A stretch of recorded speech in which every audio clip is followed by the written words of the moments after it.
Pernah nggak kamu merasa brand kamu ada yang salah? Sales nggak naik-naik, tim marketing bingung mau bikin konten apa, setiap campaign rasanya hit or miss. Terus kamu mikir, mungkin kita perlu rebranding ini. Dan kamu mulai browsing agency, lihat portfolio mereka, tanya harga, 20 juta, 50 juta, bahkan 100 juta. Tapi sebelum kamu spend uang segitu, apakah kamu yakin problemnya ada di visual? Atau ada sesuatu yang lebih dalam yang belum kamu diagnosa? Dari experience aku, kebanyakan bisnis yang mikir butuh rebrand ternyata punya problem di layer yang berbeda.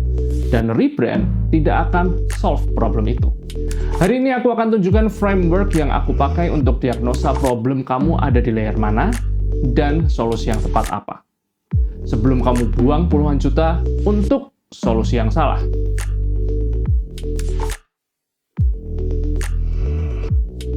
Layer 1, Clarity Problem. Ini adalah tentang positioning. Positioning yang aku maksud adalah unique spot kamu di market. Kenapa kamu eksis, siapa yang kamu serve, dan apa yang berbeda dari kompetitor kamu. Ini bukan visual identity, ini strategic foundation. Tanda-tandanya simple. Kalau aku tanya brand kamu untuk siapa, dan jawaban kamu untuk semua orang, atau terlalu generik, itu di layer 1. Begitu juga kalau aku tanya positioning kamu apa, tapi kamu jawabannya high quality, terjangkau, terpercaya. Nah, jawaban ini kan bisa untuk semua bisnis ya. Ini kamu ada di layer 1. Contohnya, ada sport apparel brand yang datang ke aku. Mereka bilang sales kami stagnan.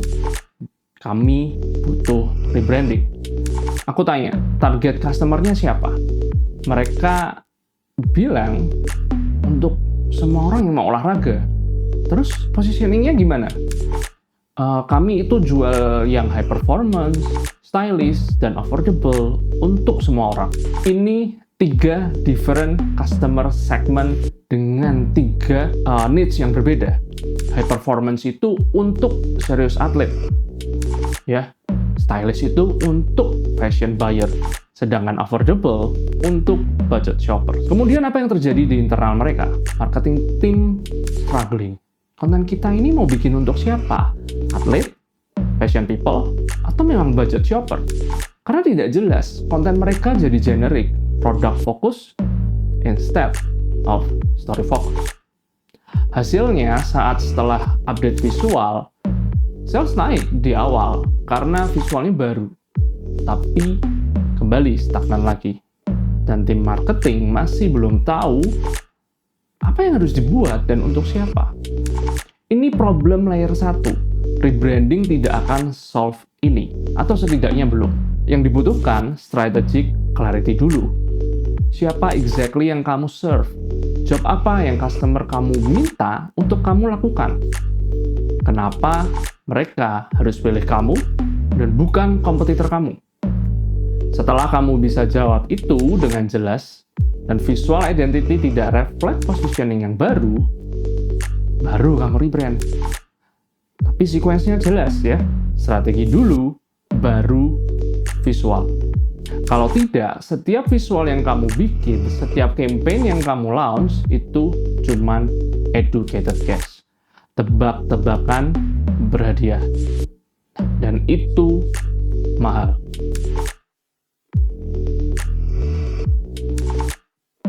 Layer kedua, consistency problem.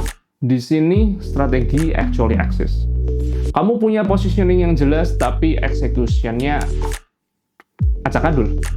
Kalau aku minta melihat marketing materials kamu, Instagram, website, email, beda-beda semua. Setiap piece butuh 4-5 kali revisi. Tim constantly tanya, ini harusnya seperti apa? Ada retail business yang punya brand guidelines lengkap, logo usage, warna, font, layout, semuanya ada. Aku tanya, kenapa ini masih nggak konsisten? Ternyata tim mereka nggak ngerti cara pakainya.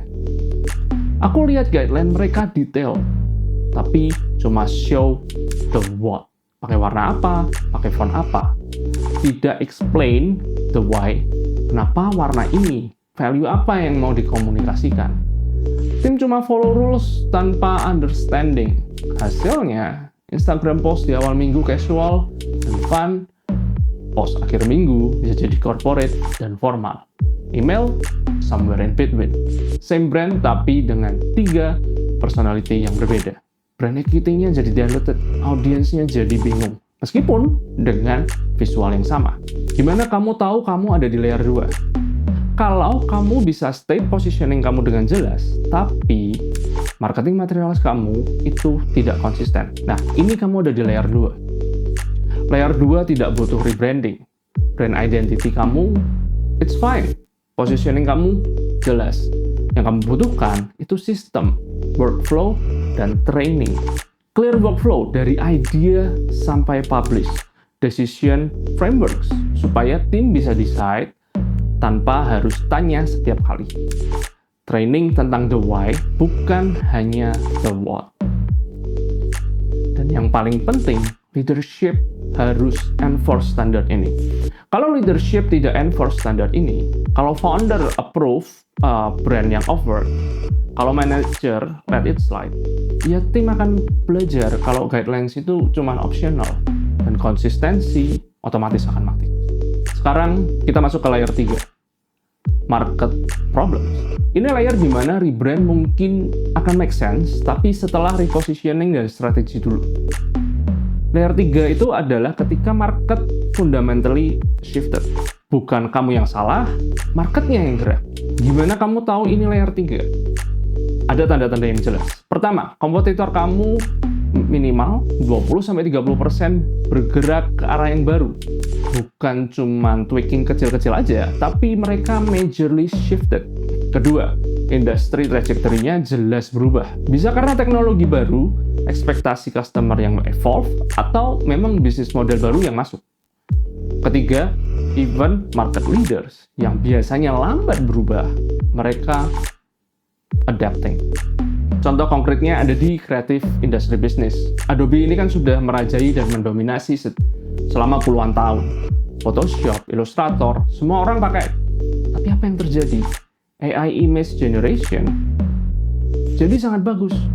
Luminar Neo masuk, Sora dari OpenAI launch, Gemini Nano Banana juga masuk.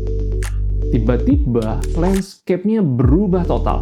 Adobe harus implement AI tools dan major shift positioning mereka. Tapi menariknya, Affinity yang sekarang ini dimiliki oleh Canva ya, dan baru-baru ini mereka launch secara gratis, melihat sentimen negatif terhadap AI di creative community. Banyak desainer merasa terancam, ya, worried tentang craft mereka diambil oleh AI. Jadi Affinity positioning yang berbeda, fokus ke professional tools untuk human creativity, tapi less emphasis pada AI mereka. Adobe all in ke AI. Affinity capture segmen yang lebih skeptical. Keduanya recognize marketnya shift. Strategi mereka berbeda, tapi keduanya valid untuk layer 3. Tapi layer 3 itu jauh lebih jarang daripada yang orang pikir. Kebanyakan bisnis ingin percaya mereka ada di layer 3 karena rasanya seperti external problem ya, bukan salah mereka. Padahal biasanya mereka ada di layer 1 atau di layer 2. Kalau benar-benar layer 3 ya, solusinya ya cuma repositioning dulu baru rebranding. Tapi gimana kita caranya tahu kita ada di layer 3? Jawab ini.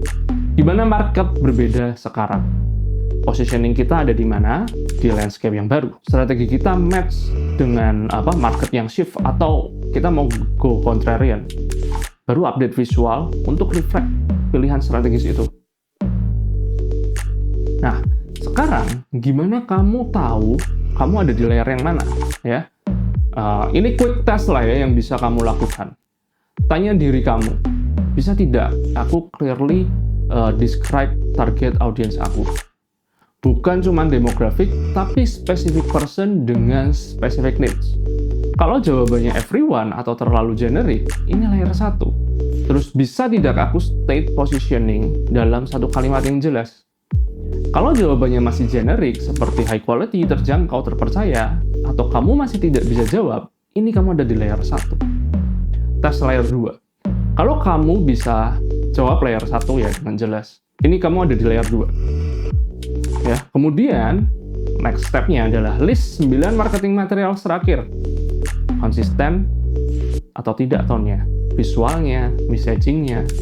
Kalau berbeda semua, kamu di layer 2. Setiap konten butuh berapa kali revisi sebelum approve. Kalau consistently 4 sampai 5 kali, atau lebih bahkan, itu kamu ada di layer 2. Tes di layer 3 itu kalau ketika kamu sudah lewat dari kedua tes di atas ya. Positioning jelas, eksekusinya konsisten, kemudian tanyakan ini, berapa persen kompetitor yang significantly ganti arah ya. Kalau minimal 20-30%, mungkin ini problem di layer 3. Nah, kemudian kalau industri kamu fundamentally shifting, teknologi baru, ekspektasi customer yang baru, bisnis model baru, kalau iya, nah ini kalian ada di layer 3. Satu hal yang penting, kalau kamu fail ya di layer 1 dan layer 2, kamu mostly ada di layer 1. Karena kamu tidak bisa punya konsistensi tanpa clarity dulu. Fix layer 1 dulu, nantinya layer 2 akan lebih mudah.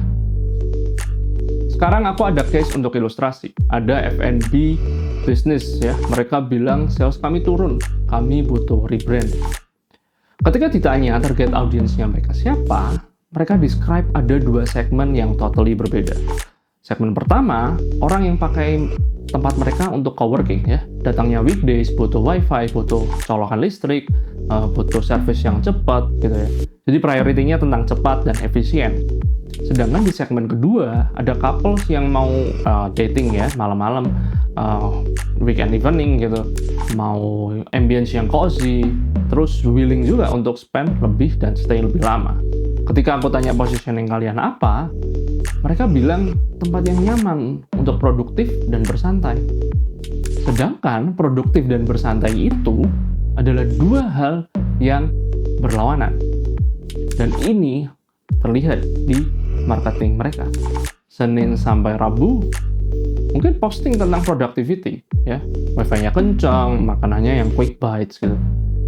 Sedangkan Kamis sampai Minggu postnya tentang romantic ambience, date night, special, steak ya, Valentine Day. Same place tapi 2 brand personalities yang berbeda. Apa yang terjadi?